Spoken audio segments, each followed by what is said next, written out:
Banyak orang-orang yang tadi malam tidur bersama kita, bersenda gurau, tersenyum dan tertawa, tapi pagi ini mereka tidak lagi bernyawa. Banyak yang ingin minta panjang umur, Allahumma tawwil umrana, panjangkan umur kami. Tapi takdir berkata lain.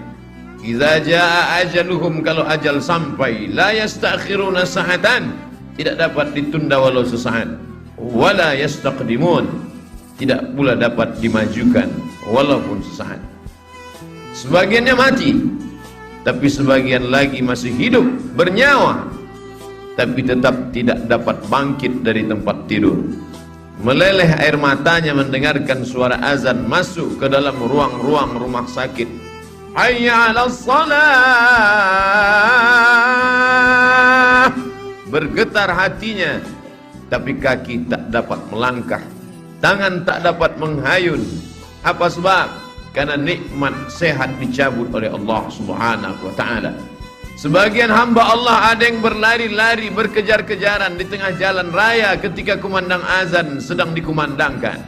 Badannya sehat, dia masih hidup dan bernyawa, tapi ada satu nikmat besar yang dicabut Allah dari dalam dirinya. Nikmat terbesar itu adalah nikmat istiqamah. Para ulama berkata, al-istiqamah khairun min alfi karamah. Satu istiqamah lebih baik daripada 1000 karamah. Karena 1000 karamah bila tidak dijaga dengan istiqamah, maka dia dapat hilang. Oleh sebab itu Nabi Muhammad SAW berkata, berpesan ketika datang seorang laki-laki berkata, "Ausini wa aujiz," beri aku pesan, tapi jangan panjang-panjang, singkat dan padat, agar aku dapat mengamalkannya. Nabi hanya berkata satu pesan, "Qul," katakan, "amantu billah, tsumma istaqim," katakan aku beriman kepada Allah, setelah itu istiqamahlah. Alhamdulillah, siang hari ini ketiga nikmat itu masih ada dalam diri kita. Nikmat hidup, masih bersemayam roh di dalam jasad. Nikmat sehat, kita masih bisa meringankan langkah, menghayunkan tangan datang ke rumah Allah. Nikmat istiqamah, sampai hari ini hati masih tetap bergetar ketika nama Allah dikumandangkan. Wa idza tuliyat 'alaihim ayatuhu zadatuhum imana. Ketika ayat-ayat Allah dibacakan, bertambah iman mereka. Kenapa demikian? Karena masih ada modal utama, la ilaha illallah Muhammadur Rasulullah, maka amal soleh sebagai tambahannya. Imam Muslim membuat satu bab dalam kitab Sahih Muslim, al-iman yazid wa yanqus. Iman bertambah dan iman bisa berkurang. Kapan iman bertambah? Berada di tempat yang paling baik, berkumpul bersama orang-orang baik, mendengarkan kata terbaik, dalam ibadah yang paling baik, tempat yang paling baik, masjid, bersama orang paling baik, orang beriman, di tempat yang paling baik, waktu terbaik, hari Jumat, dan mendengarkan kata-kata terbaik, kalam Allah dan sabda Rasulullah sallallahu alaihi wasallam.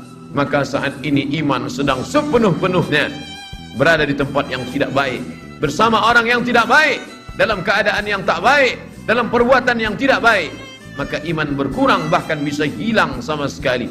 La yazni zani hina yazni wa huwa mu'min. Orang beriman tidak akan berzina kalau ada iman dalam dirinya. Wa la yasriqu sariqu hina yasriqu wa huwa mu'min. Pencuri tidak akan mengambil harta orang kalau ada iman dalam dirinya. Wa la yazni zani wa la yashrabu syaribu hina yashrabu huwa mu'min. Peminum khamar, pecandu narkoba tidak akan menggunakan khamar kalau ada iman dalam dirinya. Lalu Ikrimah, murid Sayyidina Abdullah bin Abbas radhiyallahu anhu, bertanya kepada Nabi sallallahu alaihi wasallam.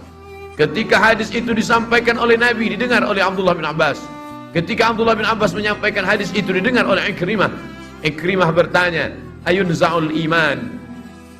Ayunza'ul iman? Apakah iman bisa tercabut? Apakah iman bisa lepas dari badan? Lalu kemudian syabbaka baina asabi'ihi, Abdullah bin Abbas menjalinkan jari jemarinya, thumma naza'ahu, kemudian dia lepaskan. Lalu dia berkata, hakadha yunza'ul iman, beginilah iman terlepas dari badan.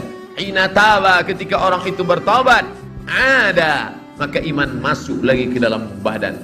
Alangkah meruginya orang-orang yang beramal soleh, mulutnya senantiasa qomat kamit berzikir, hartanya dia pakai untuk berinfak, berzakat, berwakaf, bersedekah, berjihad fisabilillah, tapi tidak ada istiqamah, maka mati dalam keadaan malaikat maut mencabut nyawanya. Ketika itu iman tidak ada dalam dirinya.